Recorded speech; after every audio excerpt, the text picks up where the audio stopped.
Hey everybody, welcome to the channel. My name is Jason and the channel is the Everyday Card Collector. In today's video, we're going to talk about grading. I know my buddy Aaron put out a video. I'm filming this on Saturday evening, and my buddy Aaron, Value Vintage Cards, put out a video this morning on grading and some cards that he has that he does grade and some that he will not grade and the reasons behind all of that. So this was part of the reason for me putting this video out, not necessarily to respond to what he was saying, but just kind of add my thoughts. But it was on the top of my head anyways. I had a friend of mine who reached out recently through Facebook. I am now Everyday Card Collector. I think I mentioned it a couple videos ago. I finally set up an Instagram account. So I'm posting cards every day, and it's tied into my Facebook account. So my Facebook friends are going to see it as well. And he had shot me a question on, who do you go to for grading? How does it work? He's not a full-blown diehard collector, but just asked the question. And it kind of got me thinking, I think at times, 99 or 90% of our audience in this small vintage community of collecting, or, baseball card / sports card collecting, they're all seasoned collectors, but there are a few out there who might not know. So how it works, what it's about. So that's what I'm going to talk about on today's video. So if you're real familiar with this, and it's stuff you probably already know, you're also going to get my opinion on how I feel about grading and what I think about it. And it's not to offend anyone in any way, shape, or form. Your opinion is yours and mine is mine, and how we feel about grading can be completely different, and that's okay. There's nothing wrong with that. That's the point of the hobby. Collect. Everybody says collect what you like. Yeah, collect what you like and collect how you want to collect. There's no wrong way to do this. So people will have opinions. People may feel there is a wrong way to do it based on financial reasons for whatever that may be. Like, why are you grading a card that's only worth X? You're putting more into the grading than you're putting into the card, things of that nature. But at the end of the day, it's your money. So you spend it the way you want to spend it, and enjoy the hobby the way you want to enjoy it, and you can't be wrong as long as you're happy with it. So I guess that's what I'm going to drive home first and foremost. So this intro is going to be a little long. I didn't know what to show, so we're going to talk about the 4 big grading companies, and I figured what I would show is I just grabbed a vintage card that I have graded with each of the major 4 companies, and a modern card graded with each of the 4 major companies. And we're only going to talk about those 4 companies. There are several offshoot companies, offset companies, other companies climbing the ranks.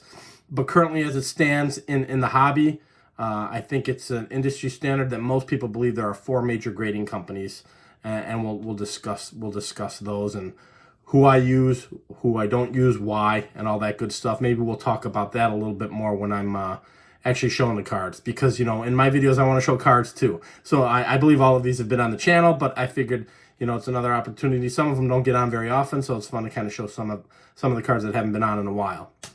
That being said, my personal feelings on grading is I don't really have a dead set rule as to what I grade and why I grade it.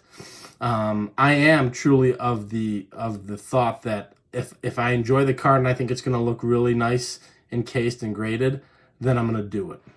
I would say the main reason I would grade any ungraded cards in my collection, which is the bulk of my collection, guys. The bulk, probably 80 to 85% of my collection is ungraded.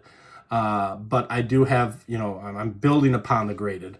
But the reason I would probably grade an ungraded card is in the back of my head, and it does come into some financial thought here, is if I think there will be some financial gains down the future for that card. And what I mean by that is, for all of you who watch me, I don't sell, and I typically don't trade. I keep everything. There is a thought process, and you hear this on a lot of other channels, and it's kind of hit my main focus as to why I would grade something, is, when I'm gone, this collection's going on to others. I have 2 kids. They might get involved with this collection, and there's going to be a lot to get involved with, because I have no intention of sizing down like a lot of people are doing right now. I'm quite content with a large, broad collection, and that's what I like, and that's what I'm going to continue to do. So I think there's an understanding, or I know there is with my kids, but if they see a graded card, that's a card of a little more importance to me and potentially to them down the road. And what it's going to allow them to do is put a monetary value on that card. Grading, for the most part, for those who aren't familiar with it, you're paying to have someone give you an opinion of your card. That's all that is. It's simply the quote-unquote experts giving you an opinion on your card. And there's several companies that do that. And we'll go through the four majors when I'm showing the cards. That being said, when you start to really dive into the hobby and you really get into the minutia of grading and the purpose that it serves, some people will claim that the experts really aren't experts. And they have plenty of proof to back that up. And a lot of times, 9 times out of 10, when they show that proof, I agree with them. So I do believe there is value to grading. I believe it has grown the hobby. I believe it has brought it forward. I believe for certain people, it's an important part of how they collect. Some people only collect graded cards, and that's cool. If that's your route, that's your route. I have no problem with that. Some people only collect graded cards of a particular company. That's cool too. That is not the way I collect. The reason I have slabs of the four majors is because the plastic that is wrapping my card means very little to me. And you hear it a lot when guys are talking about grading or talking about the numbers on the slab of their card. You'll hear a lot, well, that number doesn't mean anything to me. And I can't express enough because it almost comes off cliche. It really means nothing to me. My whole purpose behind all of that is I want the satisfaction or the comfort that when I'm gone, these cards have a quote unquote monetary value on them. And whoever's going to handle that collection, maybe it's grandkids, maybe it's my kids, whoever that's going to be, maybe it's my wife, they have a starting point. They have a jumping off point. So that would probably be the main reason I grade. I also grade because I'll look at a card, and if I think it's going to look good in the slab itself, I'm going to grade it. And that's just that, as trivial as that is, as silly as that sounds, I'm not buying massive cards, guys. And we'll talk a little bit about grading and what it costs, and I'll get into that. There are upcharges with certain companies. My cards typically don't get an upcharge. I've received one upcharge in my life. It was quite surprising, and it was on a Michael Jordan, Kobe Bryant card that ended up getting a 10 that has been in my collection for 20 plus years. Aside from that, I'm not getting upcharged on my cards. So it's pretty much a flat fee for me to get cards graded and enjoy them for what they are within the slab themselves. That's it. It's I'm hoping to make it easier on anyone who has to deal with my collection after the fact. They've got some jumping off points as far as numbers are involved for monetary value. And if I want it in a slab and I think it's going to look good, I'll put it in the slab. I buy a lot of ungraded cards, and some of the fun of buying ungraded cards is sending them out to get graded. Getting the anticipation of what you think that grade is going to be, getting them back. I don't do a lot of reveals. I think I've done 2, maybe 3 on the channel, because typically what happens with me, because I'm this kind of collector, I'll get ready to send stuff off to grading, and I'll look at the dollar amount, and I'd rather spend that on more cards. So whether I buy graded or ungraded, my thought is I'd rather put the value towards building the collection. So that's why you haven't seen a lot of grading, quote unquote, reveal on this channel. I think I've done 2, maybe 3. But yeah, that's my 2 cents worth. It's a real broad, vague kind of how I feel about grading. Do I think at times that grading is somewhat of a scam? Yeah, I do. I do feel that way at times. I really do. But as much as it is, I fall into it as well. I send cards off to get graded, and I do it because I want to do it. There's no one putting a gun to my head to say that all my cards need to be graded, and they're just simply not. Again, the bulk of my collection is ungraded. I buy a lot of graded. That's what you're going to see more and more of. And I would say this, depending on the value of the card that you're going to purchase, sometimes that confidence that it's authentic, that it's not trimmed, that it's the real card, and it got a number. When you're spending X amount of dollars, whatever your budget is, when it starts to get big like that, you're a little more comfortable buying a graded card. So that's our reason to go ahead and buy graded cards. Now, that being said, the contrarians will tell you, I guarantee you, there's a lot of cards out there that are already trimmed and sitting in a PSA case or sitting in an SGC case, and I would say they're most likely right. They're probably correct. But what you don't know won't hurt you, I guess, kind of. And that's the unfortunate thing. There's a lot of still in the hobby. There is still a lot of shadiness and people altering cards and cleaning cards and doing things that have never been okay in this hobby. And it kind of turned a little bit where, well, it's okay if I just rub it down with a cloth. Oh, it's okay if I just put a little secret sauce on it to get that stain off of it. And so things have kind of shifted in the hobby over the years.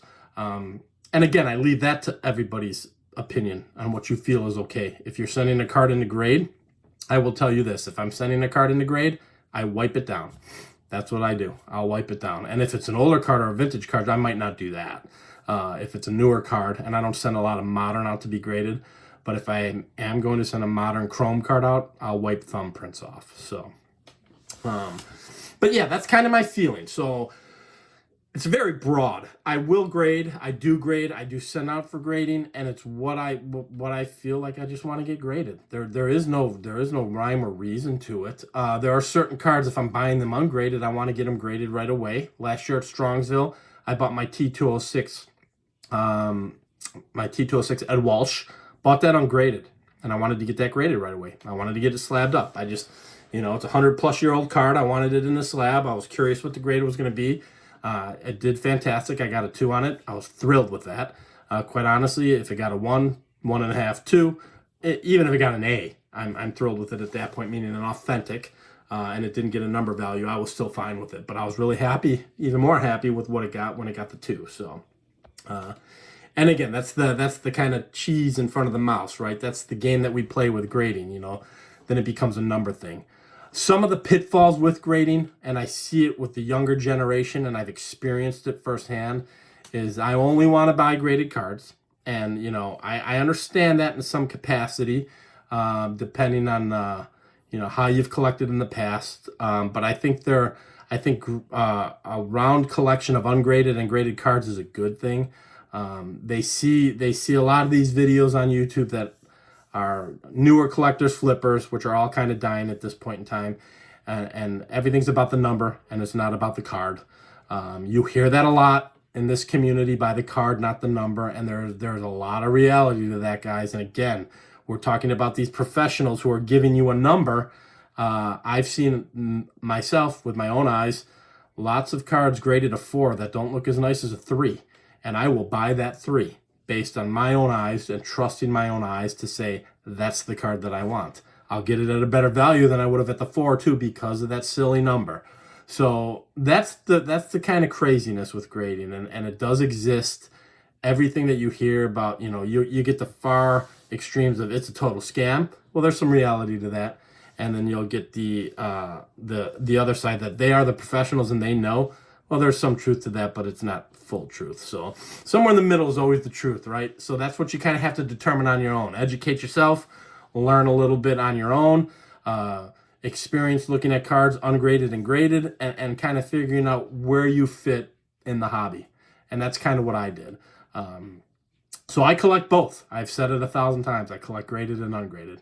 But I figured, that's just my 10 cents worth, because we've been talking for 14 minutes here. But I'll get the camera turned around.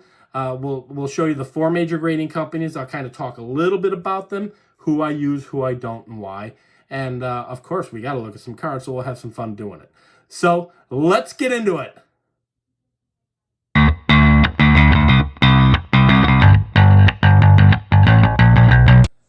All right, guys. So in this, we'll show a couple cards. In doing so, we'll talk about what I consider the 4 major grading companies in the hobby. The 4 that I consider, these are all acronyms, and I couldn't even tell you the full-blown name of each company. But the 4 big companies are PSA, SGC, CGC, which I think was CSG previously, and I think the slabs that I have still say CSG. I believe they are CGC now, if I'm not mistaken.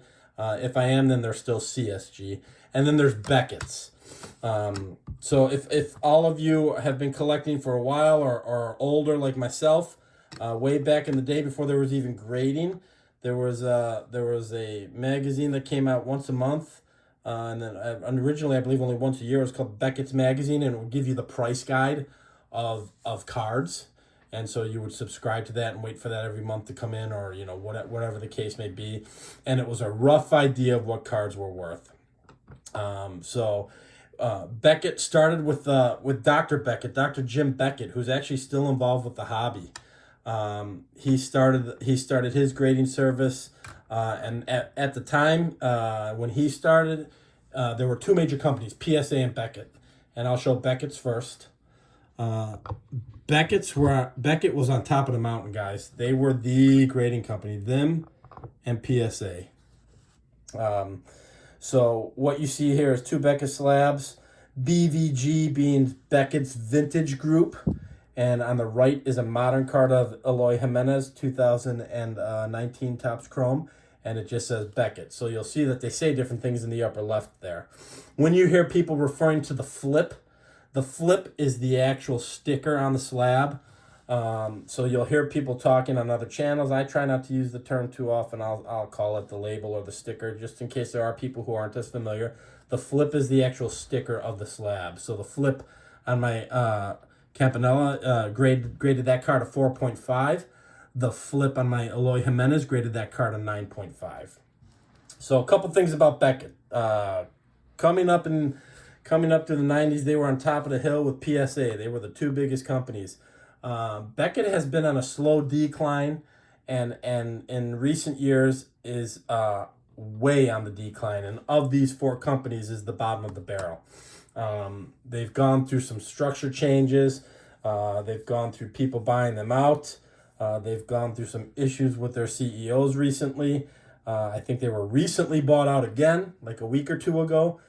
Just trying to revive the company and get them back on solid ground. I do not grade with Beckett. I'll buy a Beckett slab, but I do not grade with Beckett. The reason I'll buy a Beckett slab is, again, guys, the plastic around my cards do not matter to me. I know there's a term in our community called a Frankenstein collection, meaning, oh, you don't collect just PSA, you collect anything. So I guess this is a Frankenstein collection. I have a running joke with a couple of friends in the hobby to include Aaron Value Vintage cards. If you find a Beckett, because they're such on the downslide right now as a company, if you find a Beckett, typically you'll get it at a better price.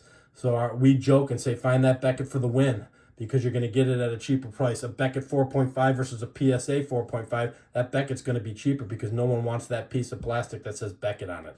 That means nothing to me. So if it's going to save me $20 or $30, I'm going to go ahead and do that. So Beckett is what I would probably call in fourth place of these four companies. And here's an indication of their two slabs. You're looking at them. Beckett's grading scale only goes to a 9.5. The other three companies go to a 10. So a 9.5 on a Beckett scale was the Gem Mint card. They tried to change that recently, about a year and a half ago. It lasted about 2 months. It caused a whole bunch of hubbub, because what does that mean for all the 9.5s out there? And they changed their grading, slid their grading scale back to be 9.5 as their Gem Mint card. So a Gem Mint 9.5 in a Beckett slab is a 10 in an SGC, PSA, or CSG. Or CGC, whatever it is, CGC. I'm just going to call it CSG right now, because that's the flip. But so it can get a little confusing, right? You know, if people are looking for those 10s, you're never going to find one in a Beckett slab. So actually you can. I think there's like a black bordered gold or something like that I don't really know anything about. What I will show you about the slabs themselves, they are thick. They are probably, of the four grading companies we're going to look at today, these are the thickest slabs. They are pretty thick. They are pretty sturdy. The one thing that I do not like about them is, if you look at the slab, you might not be able to see it on these two cards. They put the cards in a baggie. So there's an actual baggie inside the slab for additional protection. But I just personally don't like the way it looks. At times the baggie starts to fog up a little bit, gets a little wrinkly within the slab. So that's the slab itself with Beckett slabs. Thicker, you get that baggie for maybe additional protection if that's what you like.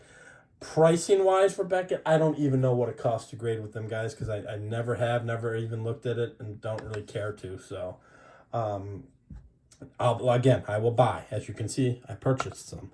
But that's Beckett right now. And of the top four, I'd say they're the fourth company as far as size and impact in the hobby right now. The third company would be CSG or CGC. I think they're CGC now. So I'm going to show you my modern card, which is my 1990-91 Flair Michael Jordan. Beautiful card. And I'm going to show you my vintage card. This was a gift from my friend Matt at The Card Story. And that's my 54 Eddie Matthews in a 2.5. So this company is known for mainly they grade comics and have been they are the #1 comic grading company in the industry. And they dabble in coins. Coins was a big part of their industry. And then they started to dabble in trading cards and TGC, game cards, Pokemon, Magic the Gathering. And they're really big in that arena.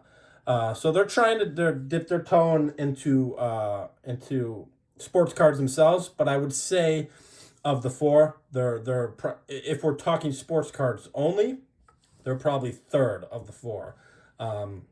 If you look at the total numbers of the companies, they're probably second, because they grade so much of the TGC, the game cards, the Pokemons, the Magic the Gatherings, the Disney cards. Those are all they're really big with the gaming cards. So volume wise, as a company, they grade more cards than SGC. So the slab itself, beautiful slab. Probably the nicest slab out of all four of these companies, in my opinion. Crystal clear. You've probably seen it on other channels. Very clear, very solid slab, very well put together. This is their new sticker, or their kind of new sticker if they're CGC, I think, again, and then the name is different on the flip. They used to have a green sticker, and it was much wider, and it was obnoxious, and they have since changed that. So the sticker itself I really enjoy.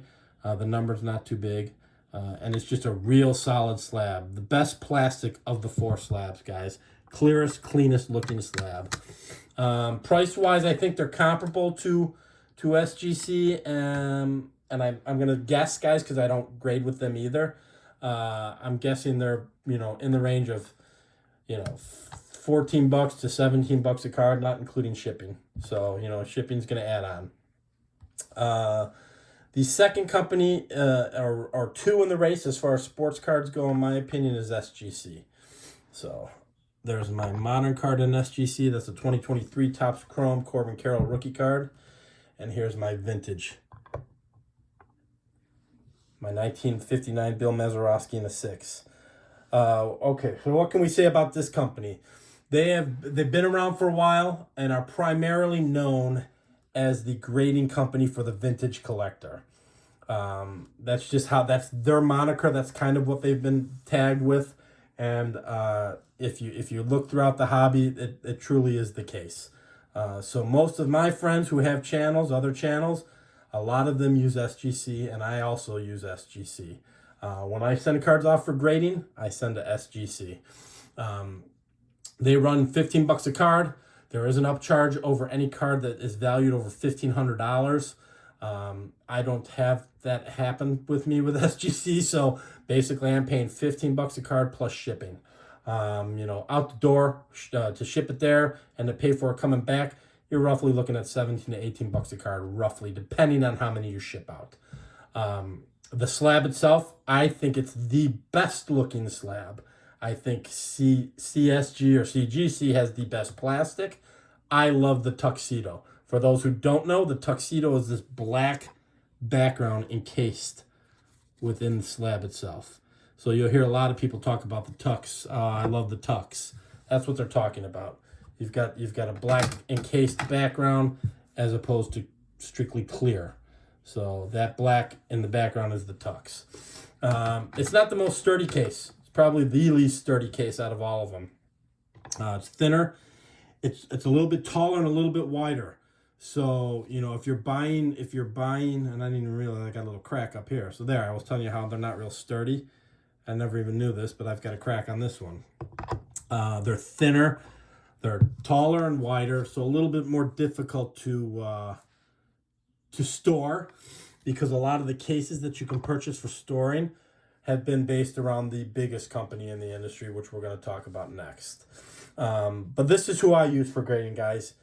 Every card I've personally sent has been sent to SGC. I have never sent personally to any grading company, and we'll talk any other grading company, but we'll talk about that in a second. So this is my grading company of choice. I personally believe they're consistent with their grades, the most consistent in comparison to the others. And I think they do the best job as far as customer service goes, so I think that needs to be rewarded. Last company, biggest company in the industry, the powerhouse of the grading world, and a powerhouse in the industry, have a lot of pull in the industry.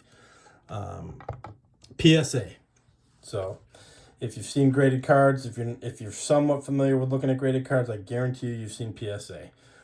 They probably have 80 to 85% of the market share of graded cards in the hobby itself overall.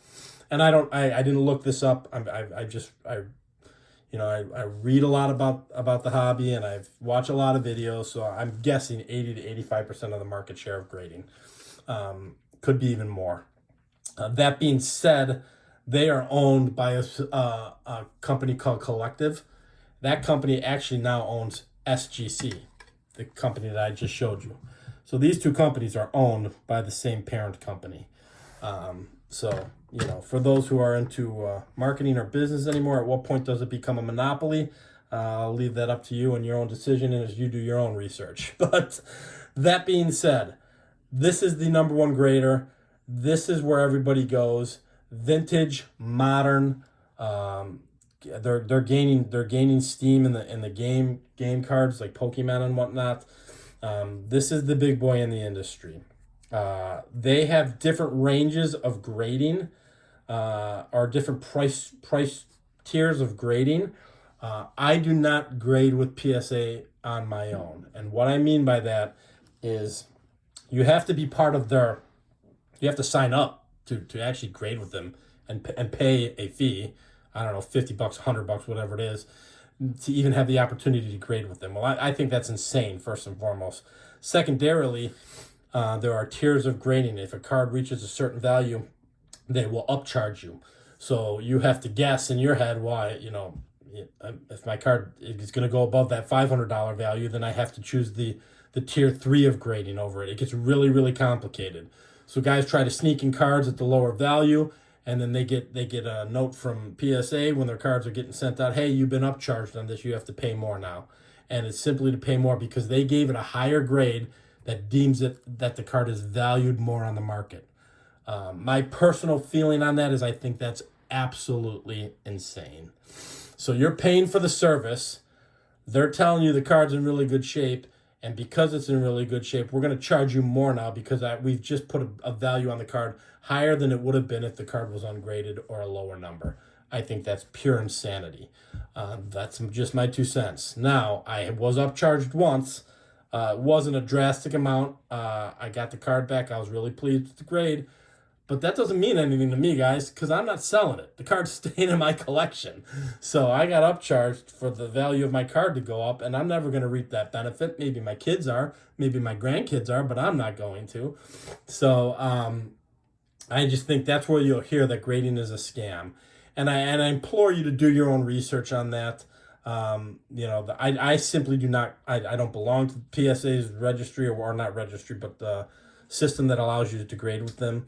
A lot of people love PSA because they have the registry.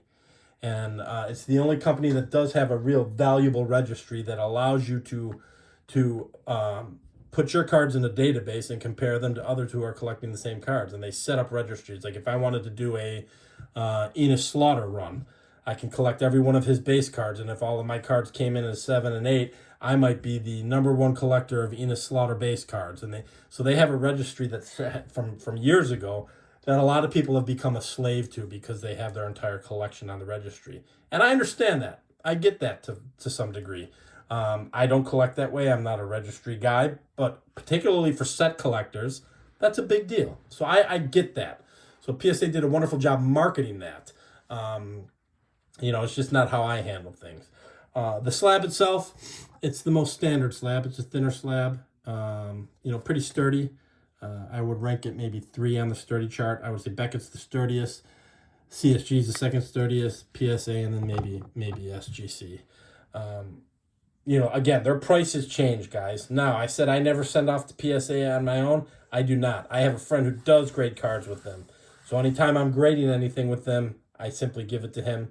He takes care of it for me. This Enos Slaughter was graded with PSA. I have sent to PSA twice. This was one of the cards I got back. I got a 4 on it. Was fine with it. It's a beautiful card. Absolutely love it. And I've got cards out with him right now. And I haven't said that on the channel because I'm just kind of waiting for them to come back. I'm excited to show them once they're all graded. So, again, did I have to grade them? No. Am I excited to grade them? Yes. Some of the reasons I'll tell you I graded them, they were autographs. So PSA will authenticate autographs. SGC will not authenticate an autograph that wasn't already produced with the card. So in other words, if it's not an on-card auto or sticker auto from Topps or any of the major companies and you had it signed at a baseball game, they will not authenticate that autograph. You have to go to PSA to get that authentication. You can go to Beckett's, but again, them on the downslide, a lot of people aren't using them, although I know a few people who still go to them. So I know this is kind of long, guys. I've kind of rattled on. Might be a little bit confusing. PSA is the powerhouse. SGC is who I prefer. They're the vintage guys. CSG has the prettiest slabs, and they're kind of the trading game card guys. And Beckett is kind of just falling off the map, and they're trying to get falling off the map, and they're trying to get back up off the ground and dust their pants off and become a company again. So that's kind of where it stands. But I just thought I'd get this out there. You got a little bit more of my opinion, which I don't normally do. If you disagree with it, I have no problem with that. Tell me in the comments what you agree with, what you don't agree with. We can have a nice discussion, and that's okay. That's what makes it fun. Just a little reminder, guys. January 15th is going to be my live on my channel to celebrate 1 year of YouTube for the Everyday Card Collector. That's going to be at 7 p.m. Central Standard Time. I'm going to have guests. I'm going to give away some cards. We're going to have a good time and just hang out. So please keep that in mind. Get that on your calendars for January 15th, 7 p.m. Central Standard Time. If you enjoy this kind of content, guys, please feel free to like and subscribe. And until the next video, we'll talk then. Thanks, everybody. Bye-bye.